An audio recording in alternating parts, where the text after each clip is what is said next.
We are 6 days into December, which means the silly season is well and truly underway. And for many, the highlight is the staff Christmas party. Our first one is this Friday.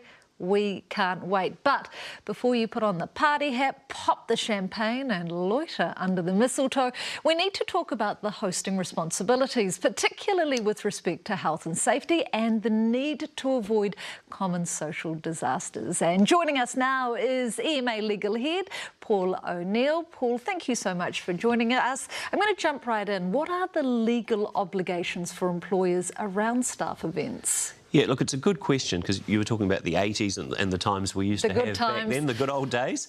Look, some people still treat going to a Christmas party like going into international waters, and there's no laws, everything's suspended, away we go. It's not the case. So for employers and employees, if you're promoting, organising and even funding partly a Christmas party, then that's probably going to be seen as an extension of the workplace.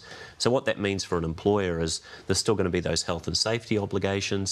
The policies around conduct and looking after your employees are still going to be in place. And similarly, if you're an employee, if that's an extension of the workplace, all the things you should and shouldn't do in a workplace will still apply at a Christmas party.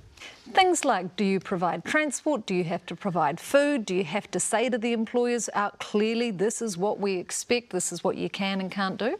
Yeah, that's right. And I mean, lawyers are pretty good at sucking the fun out of everything, so I could design some sort of framework which meant absolutely risk-free and everyone has a miserable time. But it's pretty sensible for employers to dust off those policies around conduct and what the expectations are. As an employer, so you're familiar with them yourself, not very good to look at them the day after the Christmas party and say, oh my God, what are our rules? So have a look at those and then communicate those to staff. Just give them a reminder because their mind they'll be on the Christmas party, not necessarily about what the expectations might be. So a little gentle reminder about the rules and the expectations that your company or organisation have. That's a really good idea. And also just sensibly have a think about what you're doing for your Christmas party. Have a look at your workplace, the sort of people who work for you, the sort of things that they might enjoy and they're going to be comfortable with, because having a good, safe, comfortable environment is going to lead probably to a pretty good event.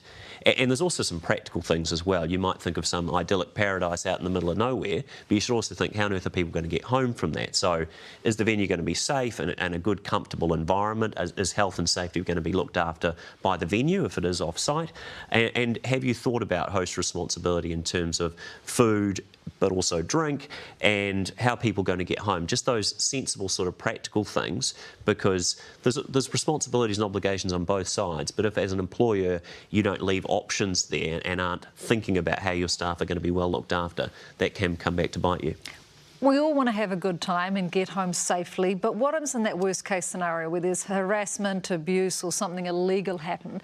What's your advice to employers how they deal with this? Yeah, that's a really good question, and I think and I know that some organisations try and sort of preempt that by making sure that there's someone at the Christmas party who is a responsible host, maybe isn't drinking and is just there to sort of coordinate things around people getting home, not drinking too much, just having a good time, but also being able to intervene and just gently nudge people back on track if things are going off the rails slightly. What can also happen, though, is after the event, if you need someone to have a nice, clear recollection and a bit of a rundown on what's happened, it's nice that you've got that quasi-independent person who was there as a bit of a host responsible person to have a clear picture of what went on.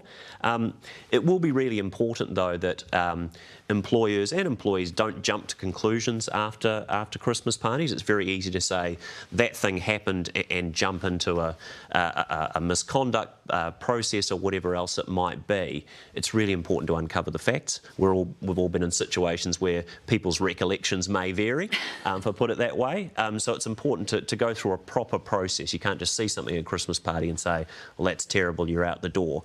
You still have to go through a process if you're trying to figure out what went happen, if you think something might have gone wrong. Brilliant. I know you have your Christmas party tonight. Yes. I suggest you have a very safe, merry one. Practising what I preach. Nothing illegal. EMA Legal Head Paul O'Neill, thank you so much for your advice this morning. We appreciate it.